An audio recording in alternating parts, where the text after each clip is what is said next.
গেল কয়েকদিন ধরে চলা ফুটবল ব্যস্ততার সবটা 10 জুন সিঙ্গাপুরের বিপক্ষে ম্যাচকে ঘিরে। মাত্র কয়েক ঘন্টায় শেষ হয়ে যায় সেই ম্যাচের টিকিট। তবে তার আগে ভুটানের বিপক্ষে ম্যাচেই বড় চমক দিতে পারেন কোচ কাবরেরা। সম্ভাবনা দেখা দিয়েছে হামজা ফাহমিদুলের একসাথে জুটি হয়ে খেলার। মঙ্গলবার বাফুফে ভবনে অনুষ্ঠিত সংবাদ সম্মেলনে এই দুই ফুটবলারকে ঘিরেই ছিল প্রবল কৌতূহল। ইংল্যান্ডে জন্ম নেওয়া বাংলাদেশি বংশোদ্ভূত মিডফিল্ডার হামজা চৌধুরী আর ইতালি প্রবাসী 18 বছর বয়সী তরুণ ফরওয়ার্ড ফাহমিদুল ইসলাম থাকবেন কিনা ভুটানের বিপক্ষে ম্যাচে, তা নিয়েই একাধিক প্রশ্নের উত্তর দিতে হয়েছে কোচ কাবরেরাকে।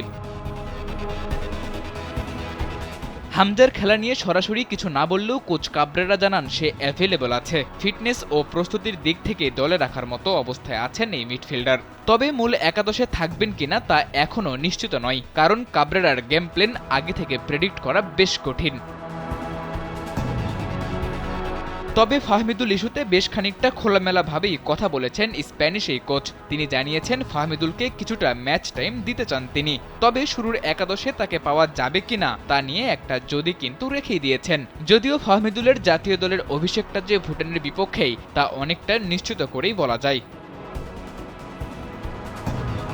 চূড়ান্ত একাদশে কারা থাকবেন এই বিষয়ে স্পষ্ট কোনো ধারণা না দিলেও কোচ কাবরেরার কথাই এটুকুই স্পষ্ট, দলের অন্যতম দুই তারকা হামজা আর ফাহমিদুলকে নিয়ে আছে আলাদা পরিকল্পনা। এখন দেখার বিষয় সেই পরিকল্পনা কতটা কাজে দেয়। সাদাতুর রাফি, কালবেলা।